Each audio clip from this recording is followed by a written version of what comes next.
Welcome dear student, SVM online class में आपका स्वागत है। और ड्राइंग की बात करेंगे आज हम। और हमने पिछले वीडियो में अहमद नगर के बारे में पढ़ा था। तो पिछले वीडियो में क्या पढ़ा था? अहमद नगर की जो कला है उसकी बात की थी हमने। और इसके अलावा हमने वहाँ के जो प्रमुख ग्रंथ हैं उनकी भी बात की थी। तो आपको उन ग्रंथों के नाम याद होंगे। तो अहमद नगर का जो प्रसिद्ध ग्रंथ है जिसका नाम क्या है? तारिक ए हुसैन शाही। वहाँ पर कौन सा वंश है? तो निज़ाम शाही। तारिक ए हुसैन शाही नामक ग्रंथ पर किसका प्रभाव पड़ा? तो मालवा के नियामत नामक ग्रंथ का क्या हुआ? प्रभाव पड़ा।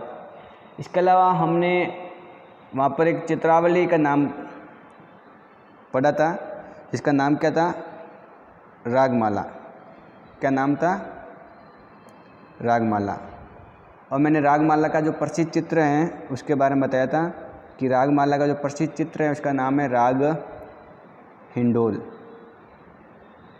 क्या नाम है? राग हिंडोल। ठीक है। इसके अलावा हमने अहमद नगर की जो चित्रकला है वहाँ की उसकी विशेषताएं पढ़ी थी। तो पहली विशेषता ये पढ़ी थी कि वहाँ जो क्षितिज बनाए वो ऊंचे बनाए एक तो, इसके अलावा गोलाकार बनाए। कैसे बनाए? गोलाकार। इसके अलावा हमने ये देखा था कि बाद में जब मुगलिया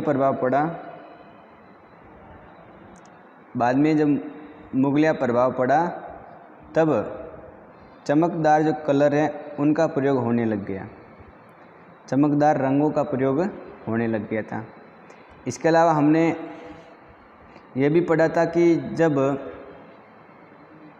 मुगलिया प्रभाव पड़ा तो जो आसमान है वो किस प्रकार का बनाने लगे? सुनहरा। ठीक है। और जो प्रकृति है वो प्रकृति भी कैसी बनाने लगे? अलंकृत युक्त। प्रकृति में भी विशेषकर अलंकृत या अलंकरण दिखाई देने लग गया था अहमद नगर की कला के अंतर्गत। तो ये चीज़ें हमने पढ़ ली थी। आज जो 2 नंबर हम पढ़ेंगे, हमने 3 चीज़ों की बात की थी, अहमद नगर, बीजापुर और गोलकुंडा। तो 2 नंबर हमें जो बहमनी साम्राज्य के में पढ़ना है वो पढ़ना है बीजापुर। क्या पढ़ना है? बीजापुर। ध्यान से सुनेंगे और ध्यान देंगे मेरे इस वाणी पर और शब्दों पर। तो बीजापुर के बारे में पढ़ना है। बीजापुर के अंदर ध्यान रखना है कि जो वंश था वो था विशेषकर आदिल शाही वंश। बीजापुर में जिस वंश के सुल्तानों का शासन था उसका नाम था आदिल शाही वंश। आदिल शाही वंश। ठीक है। तो बीजापुर में किस वंश का शासन था? आदिल शाही वंश का। तो ये आपको याद रखना है। पहली बात ये याद कर सकते हो ना कि बीजापुर में किस वंश का शासन था? तो आदिल शाही वंश। इसके अलावा वहाँ एक सुल्तान था जिसका नाम था इस्माइल आदिल शाही, जो एक चित्रकार था खुद। तो वहाँ का एक सुल्तान जो स्वयं चित्रकार था, पेंटर था, उसका नाम है इस्माइल आदिल शाही। इस्माइल आदिल शाही। बीजापुर में कौन सा वंश था? आदिल शाही वंश। कैसे याद करेंगे? बीज आधा बीज के नाम से आधा यानी आदिल शाही, बीज यानी बीजापुर। तो स्वयं जो चित्रकार था उसका नाम था इस्माइल आदिल शाही। ठीक है, या आदिल शाह।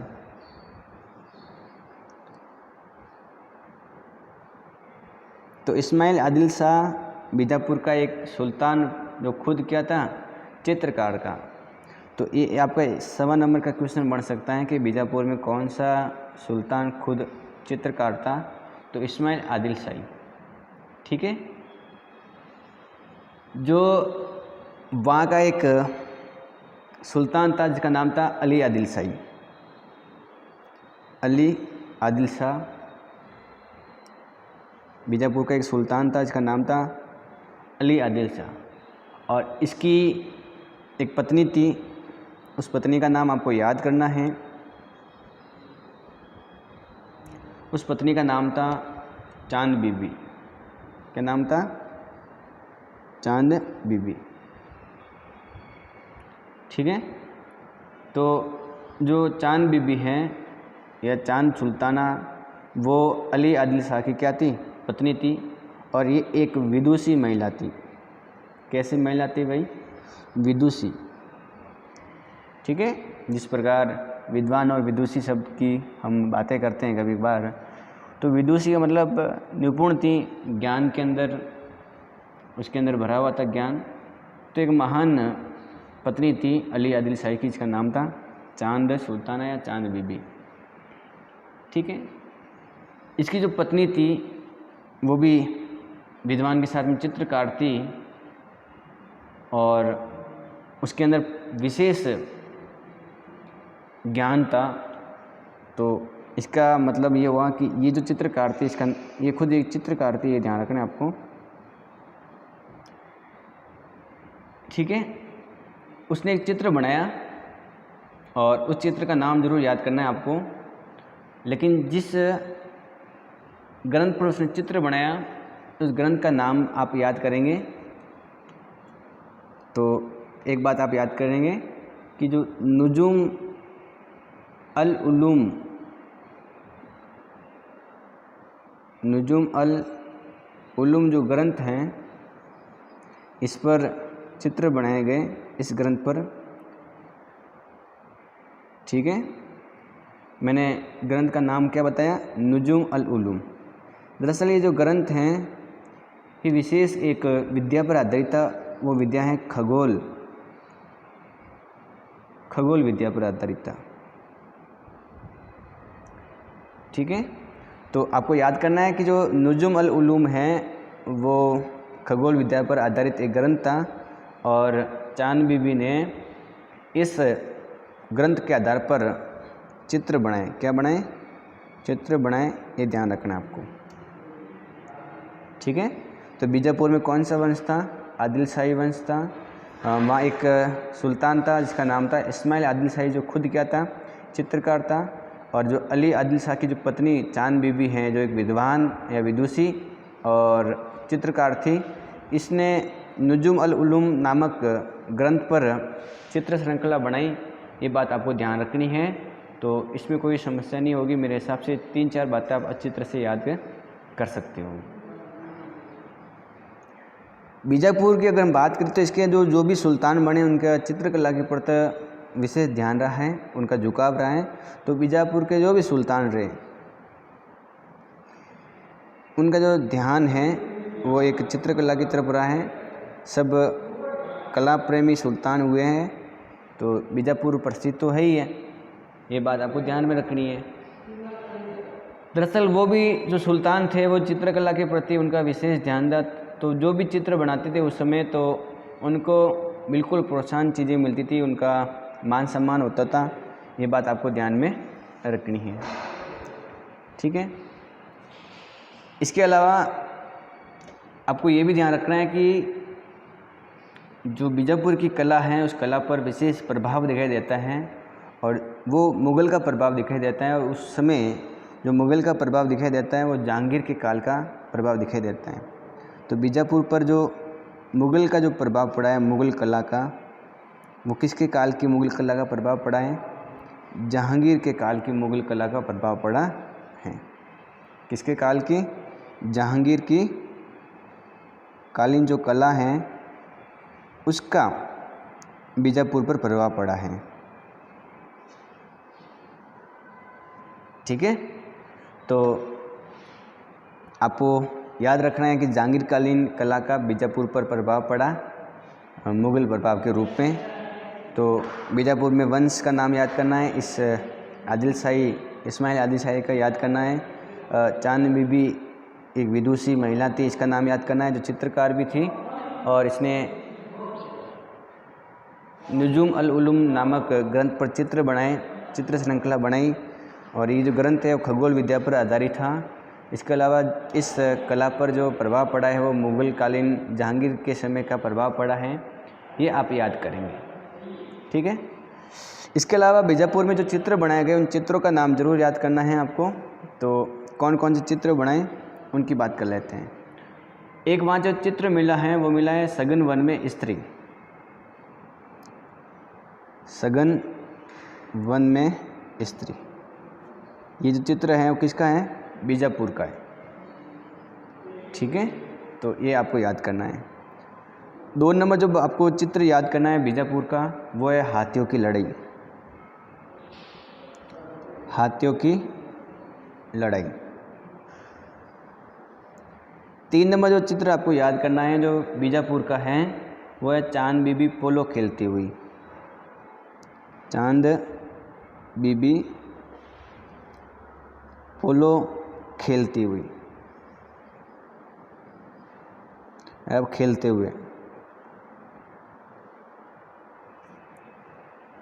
3 ये चित्र याद करने हैं। क्वेश्चन आपका आ सकता है कि बीजापुर के प्रमुख चित्रों के नाम लिखो, तो लिखना है आपको सघन वन में स्त्री, हाथियों की लड़ाई, चांद बीबी पोलो खेलती हुई, ठीक है।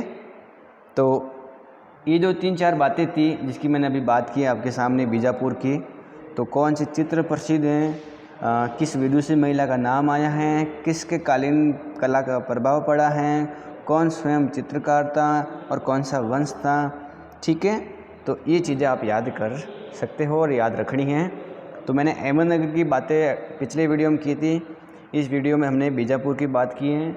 अब जो बीजापुर की जो कला है उसकी विशेषता की बात कर लेते हैं कि कौन कौन सी विशेषता है, तो वो आपको याद रखनी है। तो उसकी बात कर लेते हैं अपन, बीजापुर की विशेषता।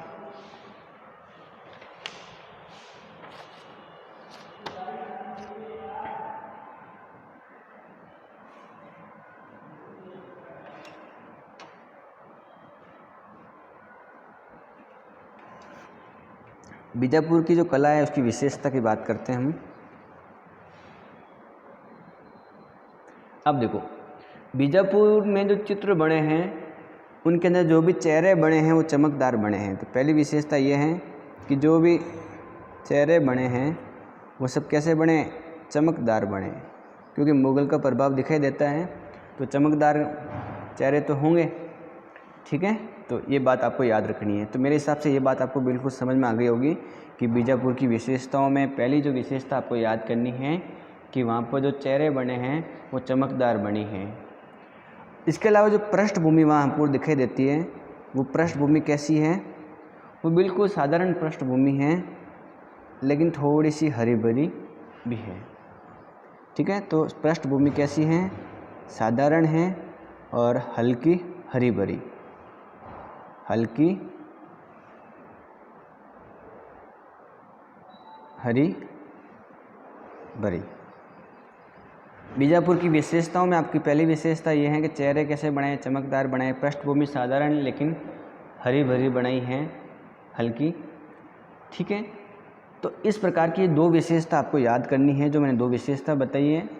चेहरे चमकदार बनाए, पृष्ठभूमि हरी भरी बनाई, साधारण बनाई, ज़्यादा ऊट-पटांग चीज़ें नहीं बनाई। तो मेरे हिसाब से ये पहली विशेषता आपको बिल्कुल समझ में आ गई होगी कि किस प्रकार की विशेषता है। आप इसको अच्छी तरह से याद कर सकते हो और इसमें कोई दिक्कत नहीं होनी चाहिए। दूसरी भी समझ में आ गई आपको विशेषता दोनों। तो इस प्रकार की जो सारी बातें थी वो आपकी बीजापुर की थी। अब बात करेंगे गोलकुंडा की। 3 नंबर जो बहमनी साम्राज्य का जो भाग था गोलकुंडा, गोलकुंडा, ठीक है। गोलकुंडा की बात करते हैं। पहली बात है गोलकुंडा में कौन सा वंश था, तो उस वंश का नाम ज़रूर याद करें कि वहाँ पर गोलकुंडा में कुतुब शाही वंश था, कुतुब शाही वंश। गोलकुंडा में कौन सा वंश था भाई? कुतुब शाही वंश था। और इसके अलावा ये ध्यान रखना है कि यहाँ के अनेक सुल्तान बने हैं और उन सुल्तानों में एक सुल्तान का नाम याद करना है जिसका नाम है इब्राहिम कुतुब शाह। और ये जो सुल्तान है इब्राहिम कुतुब शाह जो 1550 ईस्वी में बना, ठीक है। और बाद में जब भी इसका कोई इसके बाद में सुल्तान बना है तो उस समय जो गोलकुंडा है उसकी राजधानी हैदराबाद थी। इसकी राजधानी क्या थी? हैदराबाद। ठीक है, तो इब्राहिम कुतुब शाह 1550 में सुल्तान बना। वंश कुतुब शाही वंश था। हैदराबाद क्या थी? राजधानी थी। राजधानी का नाम क्या है? हैदराबाद है, ये आपको याद रखना है। तो राजधानी कौन सी है? हैदराबाद। गोलकुंडा की राजधानी मैंने क्या बताया आपको? हैदराबाद। कहते हैं कि जो गोलकुंडा में जो भी वंश था वो दरअसल मूलतः ईरानी वंश था। ईरान के यहाँ पर जो सुल्तान थे उनका वो वंश था। यहाँ पर कुतुब शाही जो वंश है वो ईरानी वंश माना जाता है और ईरानी वंश हैं और कला का भी यहाँ पर विशेष प्रभाव दिखाई देता है। इसके अलावा गोलकुंडा एक महत्वपूर्ण केंद्र था और कहते हैं कि एक व्यापारिक केंद्र था। यहाँ पर व्यापार खूब होता था, तो गोलकुंडा एक व्यापारिक केंद्र है। यहाँ पर जो व्यापार होता था वो हीरो का बहुत ज़्यादा व्यापार होता था। तो हीरो के लिए डायमंड जिसको बोलते हैं उसकी ख्याति यहाँ गोलकुंडा को मिली हुई है। हीरो का व्यापार होता था और जब जिस किसी भी स्थान पर नगर में अगर व्यापार होगा तो वो जो साम्राज्य है वो क्या होगा? धनवान होगा या धनवान साम्राज्य के साथ में उसका नाम होगा। तो धनवान अगर रियासत की बात करूँ मैं, धनवान, तो उस रियासत का नाम क्या है? गोलकुंडा। ठीक है, तो धनवान रियासत गोलकुंडा थी। क्यों थी? क्योंकि यहाँ पर व्यापार किसका होता था? हीरो का। व्यापारिक केंद्र होने की वजह से गोलकुंडा एक धनवान रियासत थी, ये आपको ध्यान रखना है। तो गोलकुंडा में वंश कुतुब शाही, इब्राहिम कुतुब शाह 1550 में क्या बना?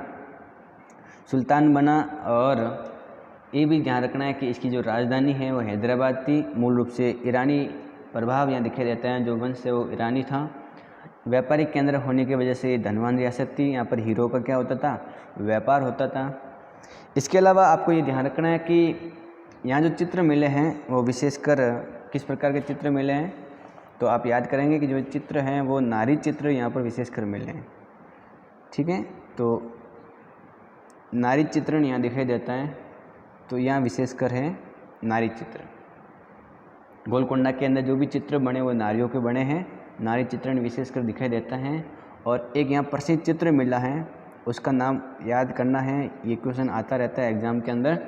उस चित्र का नाम है मैना और स्त्री। मैना और स्त्री। गोलकुंडा का जो प्रसिद्ध चित्र है मैना और स्त्री। मैना जानते हो ना, एक पक्षी होता है। किताब के अंदर आपका चित्र दिया हुआ है, आप देखेंगे कि एक औरत, एक स्त्री खड़ी है, उसके हाथ में एक पक्षी है। इस पक्षी का नाम है मैना। तो मैना और ये पक्षी जिसकी बात की है, तो इस प्रकार का जो चित्र अपन को दिखाई देता है जिस शैली में, वो गोलकुंडा की शैली है, ये आपको याद रखना है।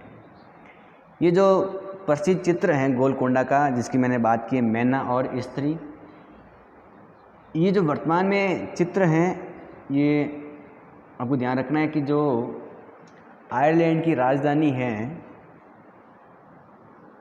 आयरलैंड की राजधानी,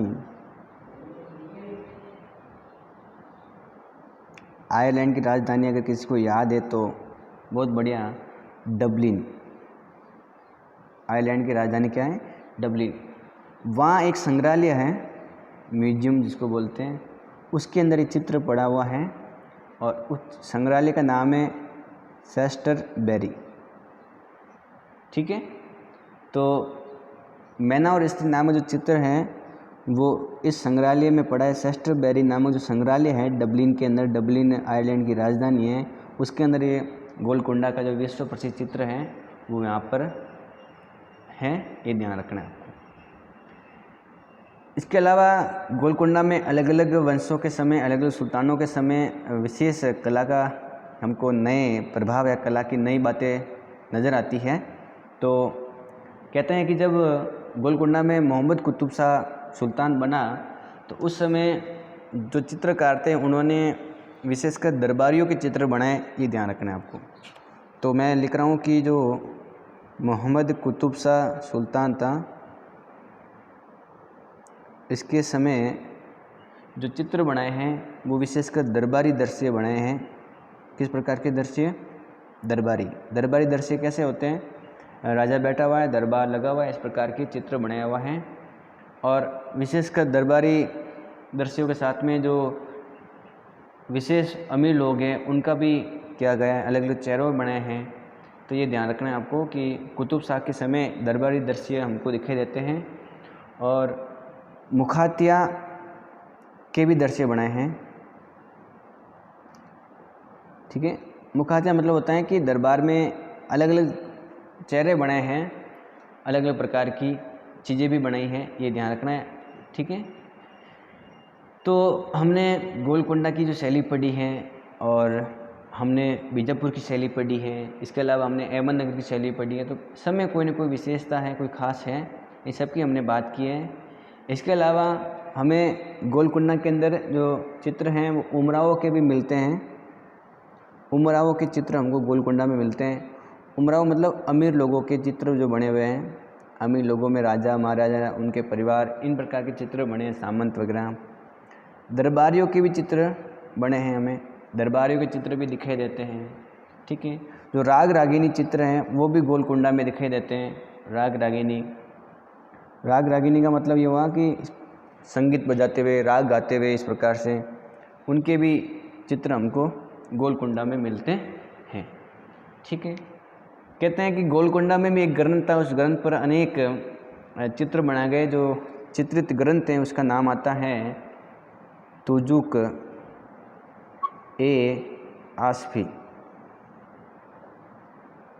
तुजुक ए आसफी। तो गोलकुंडा का जो प्रसिद्ध चित्रित ग्रंथ है उसका नाम क्या है? तुजुक ए आसफी।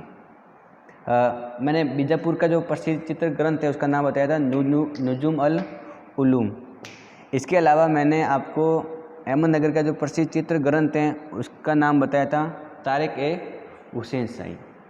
ठीक है, तो गोलकुंडा में वंश कुतुब शाही वंश, इब्राहिम कुतुब शाह 1550 में राजा या सुल्तान बना। हैदराबाद राजधानी थी। ईरानी वंश यहाँ मूलतः दिखाई देता है। व्यापारिक केंद्र था, हीरो का व्यापार होता था, इसलिए ये रियासत कैसी थी? धनवान थी। यहाँ पर जब कुतुब शाह मोहम्मद कुतुब शाह शासक था तब दरबारी दृश्य और मुखातियाँ, अलग अलग मुख की आकृतियाँ यहाँ पर बनी हुई थी।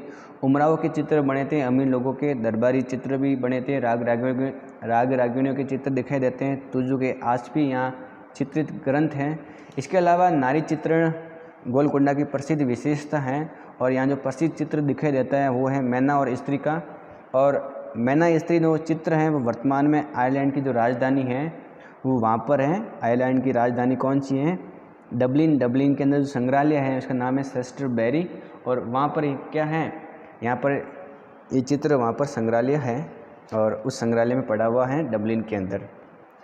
ठीक है, तो ये गोलकुंडा की सारी बातें हो गई और इसी के साथ में हमारा लेसन भी कंप्लीट हो जाता है।